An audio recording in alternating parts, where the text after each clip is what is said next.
बिस्मिल्लाहिर्रहमानिर्रहीम। कौमी टाइम्स के आज का ख़ास शुमारा मैं लेकर आपका मेज़बान आबिद इब्राहिम। नाजरीन, 2020 से अगर हम बात करेंगे तो एक ऐसी शख्सियत जो नंगे पाँव चलता फिरता है। मौसम की बात करेंगे, चिले कलान का ठंडा मौसम, जिसमें ये शख्सियत हर गली से, कश्मीर की चाहे कोई भी गली हो, वहाँ से नंगे पाँव ये चलते थे। आखिरकार इसकी क्या वजह है, इनसे जान लेंगे। वकार साहब, सबसे पहले आपका बहुत बहुत शुक्रिया, आपने कीमती वक्त दिया। थैंक यू भाईजान। सर, आप बताइए कि 2020 से आप नंगे पाँव चल रहे हैं, इसका क्या रीज़न है? इसका रीज़न है, जो मेरे जम्मू कश्मीर के कैदी हैं जम्मू कश्मीर की जेलों में या बाहर की रियासतों में, उन सबको रिलीज़ किया जाए और उनके तमाम जो केस हैं उनको जल्द से जल्द का फास्ट कोर्ट में चलाया जाए।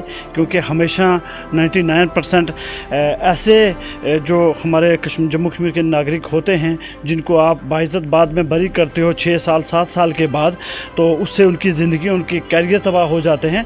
तो बेहतर यह है कि उनको 2-4 महीने में ही, जब भी आप ऐसे, पहले तो आप ऐसे काले कानून जो हैं आपने रखे हुए, सेडिशन हो, UAPA हो, UL हो, तो PSA हो, इन अपने तमाम काले कानून को वापस लें। उसके बाद अगर कोई इंसान को, किसी भी बच्चे को आप गिरफ़्तार करते हैं, तो मैं यही चाहता हूं कि सरकार क्या करे, ये एक ऐसा कानून बनाए कि 15 या 20 दिन के अंदर अंदर ही पूरी फेयर इन्वेस्टिगेशन करके सच सामने लाए। अगर उसने कुछ गुनाह किया ठीक है, अगर नहीं किया तो उसको उसी टाइम रिहा किया जाए। बट उसको 2-2, 4-4 साल जेलों में रखने के बाद बाइज़्ज़त बरी करते हैं आप, उनकी ज़िंदगी बर्बाद हो जाती हैं। तो यही मेरा कहना है कि जब तक मेरे तमाम 370 से पहले या 370 के बाद जो कैदी, सियासी कैदी अपने UAPA, PSA में, देशद्रोह में और बाकी दाराओं में अंदर रखे हुए, उनको सबको रिलीज़ क्या आपको भट्टी साहब, आपको कॉन्स्टिट्यूशन पे भरोसा नहीं है कि ये यहाँ के लोगों के हित में काम करते हैं? अगर हित में हो तो हज़ारों की तादाद में जितने भी इससे पहले कोर्ट से बाइज़्ज़त बरी हो के आए हैं, 8 साल, 10 साल, 12 साल, उनको क्या दिया फिर सरकार ने? उनकी तो ज़िंदगियां तबाह कर दी हैं। तो जब तक इंसाफ नहीं मिलेगा तब तक मैं अपना काम जारी रखूँगा। और मेरी डिमांडें हैं, जब तक कैदियों को रिलीज़ नहीं किया जाएगा, कैदियों के लिए कोई अच्छी पॉलिसी नहीं बनाई जाएगी और सेडिशन, UAPA, PSA जैसे काले कानून वापस नहीं लिएंगे, तब तक मैं शूज़ नहीं पहनूँगा। अभी जो विवाद खड़ा है कर्नाटक से जो शुरू हुआ, जिस पे कोर्ट ने अभी सुनवाई भी देनी है, इसको आप कैसे देखते हैं? जैसे कि आप सब जानते हैं कि इस्लाम दुश्मनी है, और जो मुसलमान की बेटी स्कूल पे जाने लगी तो उन्होंने एक नया विवाद लाया और हिजाब और बुर्के को बैन करने की बातें हो रही हैं। और ये सीधा मुसलमान बच्चियों को, ये नहीं चाहते हैं मुसलमान बेटियां ना पढ़ लें, और एक इस्लाम दुश्मनी है। और हमने हमेशा ये बोला है कि अगर आपकी बहन, बेटी, बच्ची शराब पीती है, छोटे कपड़े पहनती है, सिगरेट पीती है, तो हमें उससे कोई मतलब नहीं है।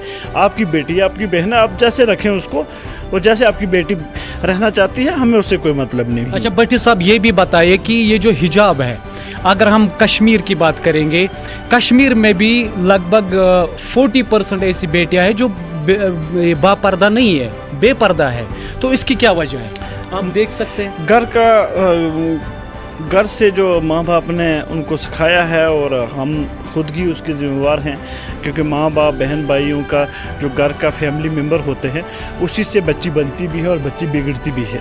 तो मैं तो यही कहूँगा, अपनी बेटियों को कुरान और हदीस की तालीम दें, बेटों को भी दें, दोनों को दें, और दोनों को कम से कम अपने जो रहना कैसे है, कैसे ज़िंदगी जीनी है, कैसे उठना है, कैसे बैठना है, कौन से कपड़े पहनने हैं, कौन से कपड़े नहीं पहनने, क्या खाना है, क्या नहीं खाना, तो मुसलमान की बेटी बेटे को ये पता होना चाहिए। कम से कम इतना तो पता होना चाहिए, कुरान हदीस इतनी तो उसके पास तालीम होनी चाहिए, कम से कम ये चीज़ें तो जानकारी उसको होनी चाहिए।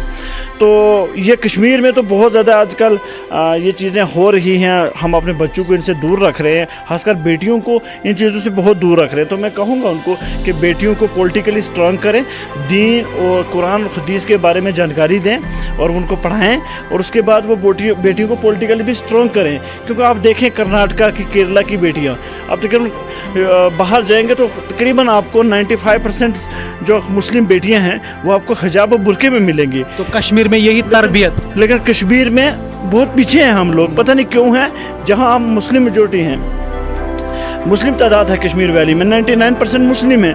उसके बाद भी तकरीबन हमारी बेटियां बहन 50% हिजाब का उनको पता ही नहीं है। तो ठीक है, तो खुले इस तरीके से बाहर जाना, ये इस्लाम गैर इस्लाम इसमें आप पेरेंट्स को जिम्मेदार ठहराते हैं। हाँ, पेरेंट्स, क्योंकि एक बच्ची को हम जब तैयार करते हैं, एक बच्ची को जब बनाते हैं, अपनी बेटी को, मेरी भी 2 बेटी है, तो मैं बेटियों को जो तालीम दूंगा, मैं जो उसको जिस चीज़ के लिए छूट दूंगा या नहीं दूंगा, तो उसी पे चलेगी। दूसरी तरफ से भट्टी साहब हमारे उलमा भी है, क्या उनका रोल नहीं बनता? मुझे नहीं लगता कि उलमा का, आप देखिए जो मस्जिदों में आजकल हमारे उलमा हजरात हैं, सबके लिए नहीं बोलूँगा लेकिन ज़्यादा तादाद वो बोलूँगा, जो एक दूसरे के मसलब को दिन में काफिर का सर्टिफिकेट देने में लगे हुए हैं। ऐसा क्यों है?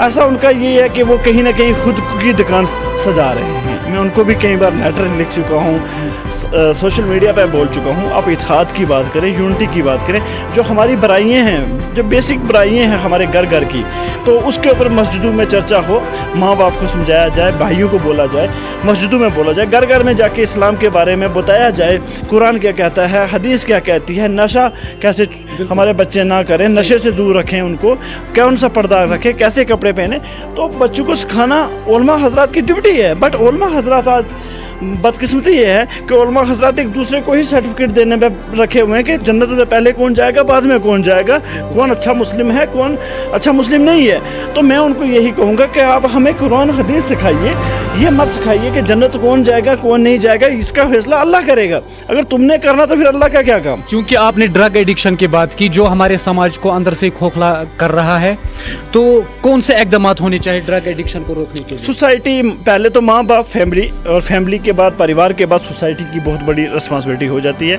कि वो, अगर एक माँ बाप के लिए एक बच्चा बाहर जा रहा है, गलत सोसाइटी में है या गलत लोगों के साथ है, तो माँ बाप का काम है कि उसको जल्द से जल्द उस चीज़ से निकालना, उसको इतनी छूट नहीं देनी उस बच्चे को। अगर पता लग जाए, तो अगर बच्चा आज सिगरेट पी रहा है, ठीक है, तो माँ बाप कहता नहीं चलो सिगरेट पी रहा है मेरा बच्चा, और तो कुछ नहीं कर रहा, वही सिगरेट से वो कल चर्स पिएगा, चर्स से वो बाकी नशों की तरफ, शराब, ड्रग्स, उन तमाम नशों की तरफ चला जाएगा वो। तो जब बच्चा आपका सिगरेट पे आ जाए ना, तब रोक लीजिए उसको। जैसे ही आपका बेटा सिगरेट पे आ जाएगा, छोटे नशे पे आ जाएगा, तम्बाकू गुटखे पे आ जाएगा, तो आप उसको रोक दीजिएगा, स्टॉप करिएगा, उसको छुड़वाइए, आप वो बीमारी छुड़ाइए कि उसमें दूसरी बीमारी पैदा ना हो। तो ये माँ बाप की सबसे बड़ी रिस्पॉन्सिबिलिटी है। और फिर सोसाइटी की है। अगर सोसाइटी में कोई लड़का ड्रग्स करता है, कोई लड़का इस तरीके के नशे करता है, शराब करता है, शराब के सेवन करता है, तो सोसाइटी का काम है कि उस लड़के को सोसाइटी से बाहर करे। एक और विवाद खड़ा हुआ था कि ये जो ड्रग्स करते हैं ये बेरोजगार है, क्या ये वो भी एक फैक्ट है कि बेरोज़गारी भी है, जिसकी वजह से फ्रस्ट्रेशन है, और फ्रस्ट्रेशन में डिप्रेशन में क्या करते हैं लड़के, नशे का सेवन कर लेते हैं, उसका भी है। हर तरीके के साथ, और जम्मू कश्मीर के हालात, जिसके बहुत बड़ी जो हालात है जम्मू कश्मीर के, जिस मुश्किलात में हम लोग हैं, और जो हालात हैं हमारे सामने 32 साल से जम्मू कश्मीर में, वो भी अफेक्ट बहुत बड़ा पड़ता है उसका। अच्छा, एक और विवाद है जो श्रीनगर सिटी से हाल ही में एक एसिड अटैक सामने आया। डोमेस्टिक वायलेंस की बात करेंगे तो औरतों पे क्यों ये डोमेस्टिक वायलेंस? नहीं, ये मैं नहीं कहूँगा कि औरतों पे होता, मर्दों पे भी होता है। ठीक है, ये दो तरफ है। और मैंने कई ऐसे घर देखे हैं जहाँ एक साइड कभी हम देखते हैं कि वाइफ जो होती है वो सही होती है, कहीं हस्बैंड सही होता है, बट ये होता है कि जो लड़का होता है उसकी सुनवाई बहुत कम होती है, क्योंकि आज कानून बहुत स्ट्रॉन्ग है, खासकर वुमेंस के लिए उसकी सुनवाई है। बट जहाँ तक मैंने देखा कि लड़कों की सुनवाई नहीं है, और ऐसे मैंने हज़ारों घर देखे हैं जहाँ उजड़ते हुए देखे हैं। तो मैं ये नहीं कहूँगा कि नहीं लड़की ही विक्टिम होती है, लड़का भी होता है। तो दो तरफ से ही मैं कह रहा हूँ कि जब भी ऐसा कुछ होता है तो दो तरफ से ताली बजती है। हाँ, जहाँ एसिड की बात करें आप, ये तो चाहे वो लड़का करे लड़की करे, ये तो क्राइम है ना, ये तो क्रिमिनल एक्ट में आता है। तो ऐसा तो चाहे कोई भी हो, उसको तो सख्त से सख्त सज़ा मिलनी चाहिए, उसको फांसी लगनी चाहिए। बट एक तबके को आप सारा जिम्मेवार बना देंगे, ये गलत है। सियासत में आने का नहीं, अभी तो कुछ ऐसा नहीं है। इंशाल्लाह जो आवाम चाहेगी नेक्स्ट वही होगा। तो ये थे वकार भट्टी साहब, जिसने यही बताया कि जो तरबियत है हमारे बच्चों की वो घर से ही उसकी इब्तिदा है, और उसमें हमारे उलमाओं का सबसे बड़ा रोल है, सोसाइटी का बड़ा रोल है कि इन चीज़ों से हम परहेज़ करें और इन लोगों की गाइडेंस करें कि इसी गाइडेंस की बिना पर हम अपनी सोसाइटी को आगे ले जा सकते हैं।